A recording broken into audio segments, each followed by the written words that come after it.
I want you to do something a little radical right now, like wherever you are listening to this. Yeah, just take a second. Exactly. I want you to literally unclench your jaw. Just let it go. Drop your shoulders. Most of us don't even realize we're tensing up, Right. And look, I don't care if you just finished, a grueling 12-hour shift on the hospital ward, or if you just stepped off a loud, dusty job site. Or even if you're just mentally exhausted from staring at screens all day long. Leave it at the door. It's over. You are officially entering quiet mode. So just take a deep breath. That's the baseline we need for this. It really is. And now I want you to look at the phone sitting next to you, or maybe the smartwatch on your wrist. Every single time that screen lights up, every time it buzzes, it steals exactly 23 minutes of your life. Welcome to the deep dive. It really is a staggering number to confront when you put it like that. 23 minutes Yeah. from one buzz. Yeah, because we tend to measure interruptions in like the seconds it takes to glance at a screen, right? Whoa! We completely ignore the massive cognitive debt we incur the moment we look away from our deep work. And that cognitive debt, that is exactly the central target of our mission today. Okay, let's unpack this.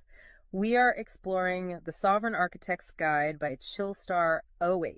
Specifically, episode 6, which is titled Deep Work Dynamo, How to Finish Your Week in 4 Hours. Right. And if you remember in our last deep dive, we talked about installing drawing those boundaries and reclaiming your personal space. But clearing the space is just step one. It actually reveals a much deeper, much more intimidating problem. Yeah, the void. What are we actually supposed to be building in that silence we just fought for? Because if we don't have a blueprint, the noise of the world is just going to rush right back in to fill it. Oh, for sure. We have this natural horror of a vacuum. The second our schedule opens up even slightly, our instinct is to pack it with activity. We just have to be doing something constantly. Exactly. We are culturally conditioned to equate motion with progress. Yeah.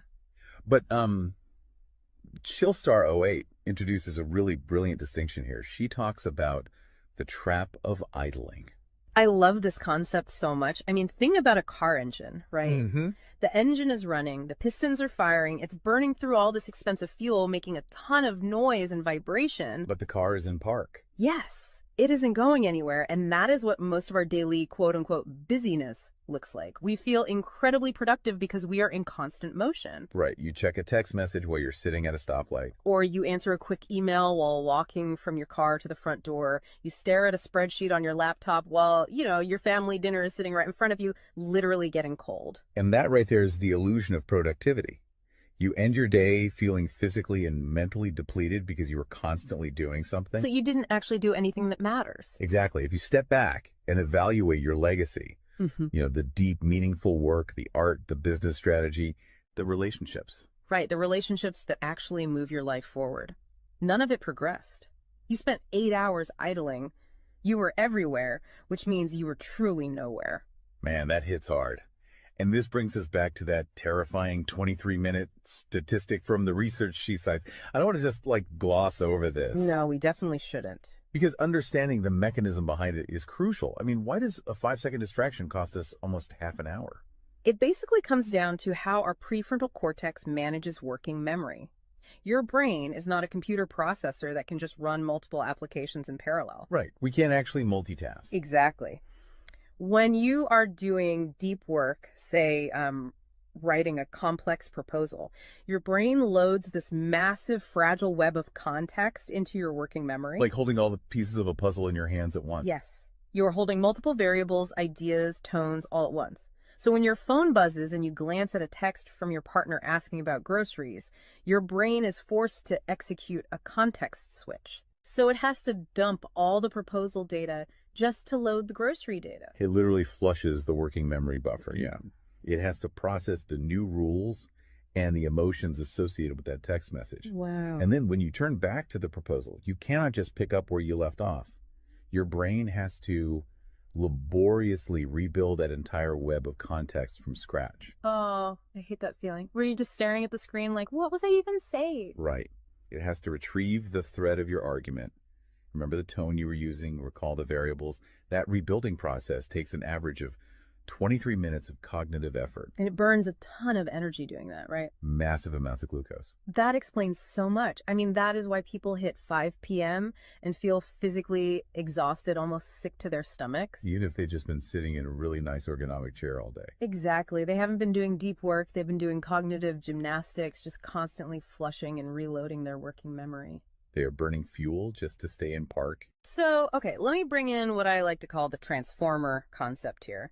Because our focus is like an electrical grid. If you have, 50 browser tabs open, you are leaking energy as raw, unusable heat rather than concentrated light. That's a great way to look at it. So if we are all acting like our focus is this cheap renewable resource, how do we stop being what Chillstar '08 calls a subject to the pings of the world?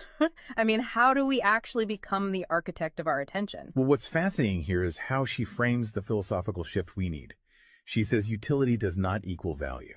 Oh, say that again. Utility does not equal value. Right. In the modern workforce, we have been completely conditioned to believe that being constantly available makes us valuable. Like if you answer a Slack message in 3 seconds, you're the hero. Exactly. You are praised as a good worker. Or if you jump on a Zoom call with like 5 minutes notice, you're a team player. But that is just utility. I mean, being highly available makes you a commodity. You're like a human router just passing information back and forth. And routers are easily replaced. True sovereignty, true value comes from being impactful. You simply cannot make a deep, lasting impact if your attention is constantly fractured by the agendas of other people. Yeah, when you operate like that human router, you are spending your finite, precious Mondays executing someone else's script. You're a subject to the pings of the world. Okay, so we know the biology of why this destroys our focus, and we understand the philosophical trap of, trying to be too available, but how do we actually fix the mechanics of our workday? We have to build the deep work dynamo. Right. So think of your attention like water pressure. If you poke 50 tiny holes in a garden hose, open browser tabs, email notifications, group chats. The water just trickles at the end. Exactly. You cannot wash a car with a trickle. You're just making the driveway wet. That's true. So the Dynamo Audit she lays out, it's about putting a high pressure nozzle on that hose.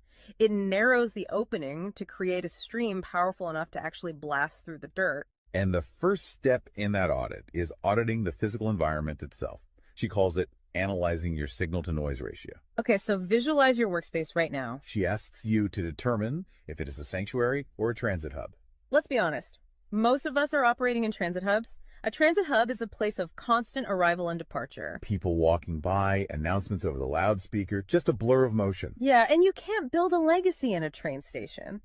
But we need to push past the basic phones are distracting advice, right? Because our listeners already know that. Oh, absolutely. Chillstar '08's rule is much more brutal than that. She says if the phone is even sitting on your desk, even face down, it is acting as a parasite on your cognitive grid. A parasite, just by being in the room. The research supports this entirely, by the way. The mere presence of a smartphone in your visual field, even if it is completely powered off, measurably reduces your cognitive capacity. Because your brain is having to actively expend energy to ignore it, right? Exactly. It is running a background process that just keeps saying, don't check the phone, don't check the phone. That is energy being actively stolen from your primary task. So sovereignty literally begins the moment you physically remove the device from the room, put it in a drawer down the hall. Close the door. Make the physical environment quiet. But okay, let's say you've done that. That doesn't stop your own brain from creating internal noise, right? Like trying to juggle 5 projects at once. How do we fix the internal wiring? That brings us to the second pillar of the audit, which is the batch wiring rule. This directly addresses the danger of switching fatigue, which we touched on with that 23-minute penalty. Right, the cognitive glucose burn. Yeah. When we attempt to multitask, like writing a creative brief, then pausing to check inventory levels, then answering 3 customer service emails. And then trying to go back to the brief. Right. We are grinding our mental gears to dust. We are switching between entirely different cognitive states. Because creative writing uses a completely different part of the brain than calculating inventory, obviously. They require entirely different operating frequencies. So the batch wiring rule dictates that you must group similar tasks together based on their cognitive load. Okay. And you do not switch the current until that specific type of work is completely done. You do all your deep analytical thinking in one high voltage And burst. then you save all your reactive administrative stuff for a separate lower voltage block later in the day. Precisely. It's all about staying in one gear. Like if you are driving up a really steep hill, you don't constantly shift between first gear and fifth gear. You lock into the gear that provides the right torque and you just ride it out. That's a perfect analogy. But okay, here's where it gets really interesting. This leads to the third pillar of the audit, and this is where I actually need to seriously push back on the source material a bit. She calls this the zero access window. Ah, yes. This is usually where the resistance starts for people. Because it sounds impossible for a normal person. She says you cannot just plan to be focused, right? You have to legally schedule it. You have to lock in one sovereign hour. Yeah, 1 hour where you are legally dead to the outside world. No boss, no family, no, hey, do you have a second for a quick question? Just you and the blueprint. It's extreme, yes. But let's do a reality check here. I mean, I see how that works for a solo digital entrepreneur or a freelance writer. But what about someone whose literal job description is to be available? Right, like an IT support specialist. Or a floor manager or a nurse on a ward or even, a parent at home with a toddler. How do they justify just vanishing? It feels like this advice only applies to a very specific, privileged type of worker. That is the most common and, frankly, the most valid hurdle to this entire system. But we really have to look at how the principle scales, and we have to look at the internal psychology of the worker. Okay, walk me through that. First, let's address the context of Chillstar '08's own life. She is not some solitary monk living on a mountain. She is a wife, a mother, and a grandmother. Oh, wow. Okay. Yeah, and she runs a luxury travel agency and a digital marketing business. Her entire professional and personal life is built around communication and client management. She probably receives hundreds of legitimate demands on her attention every single day. So she is really in the thick of it. She isn't just speaking from some ivory tower. Far from it. She implements the zero access window because of those demands, not in spite of them.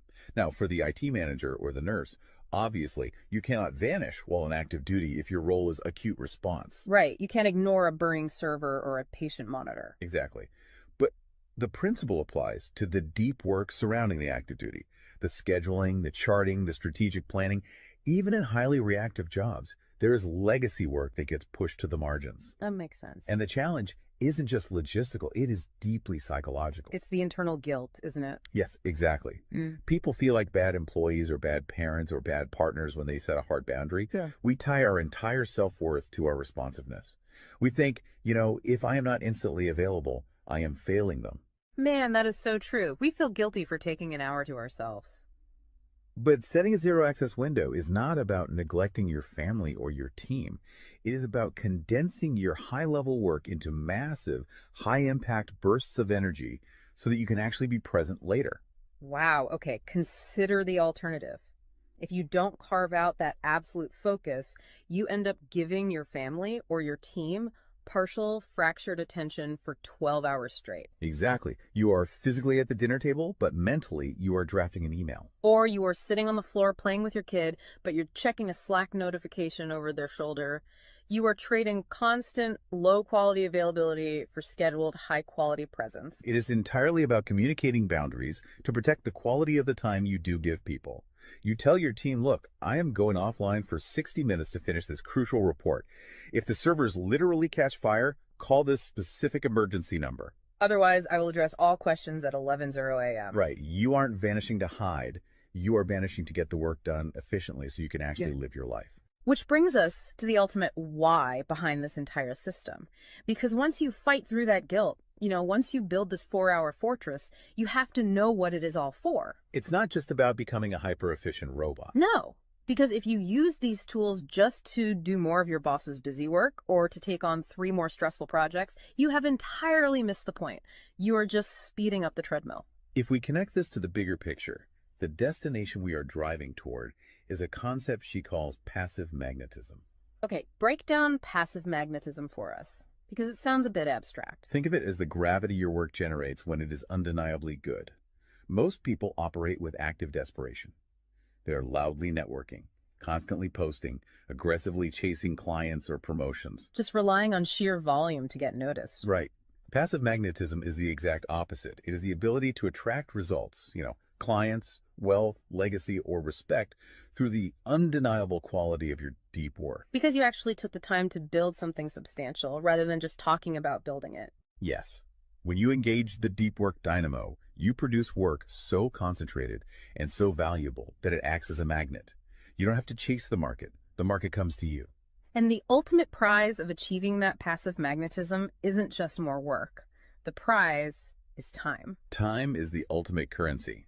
The dream of the sovereign architect is to finish an entire week's worth of business output in just 4 hours. You do this high voltage work often while the rest of the world is literally still hitting the snooze button. You free up the remaining hours so you can go be a traveler, so you can be a creative. So you can be a fully engaged grandparent like Chillstar 08. Exactly. She frames it beautifully in the source text. She says, we wire for silent so we can live in volume. Oh, I love that. We embrace the discipline of the quiet fortress so that our actual lives can be loud, vibrant, and fully experienced. We are finally taking control of the dial.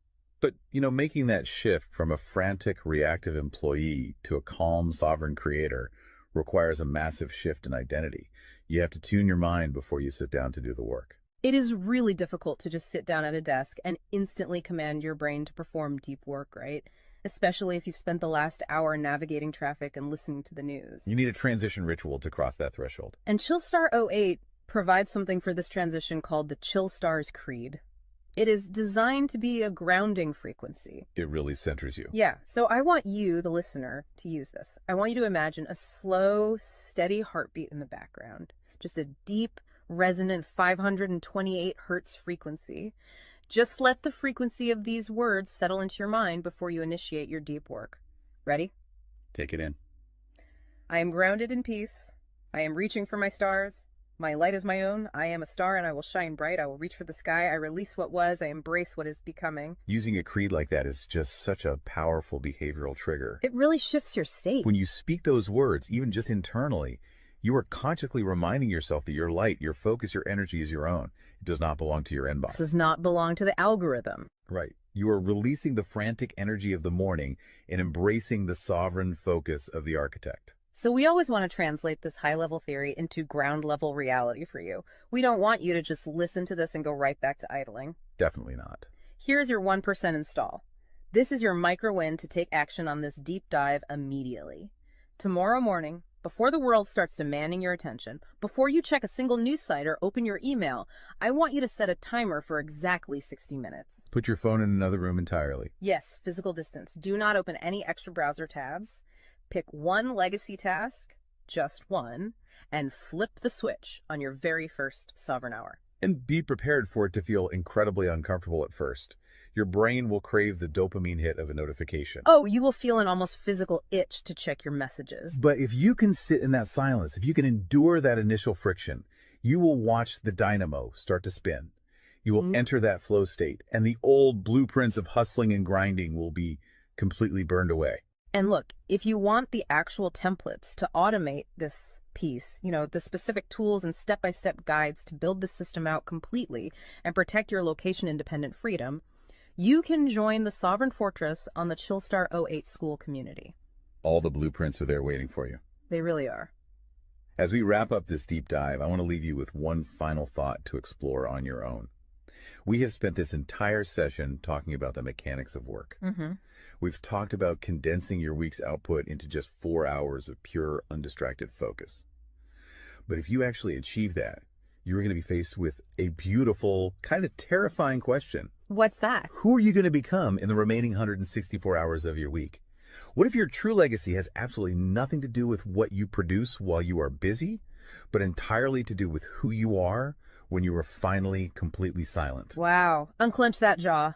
Drop those shoulders. Step into the quiet. Go be great and flip the switch. We'll see you on the next deep dive.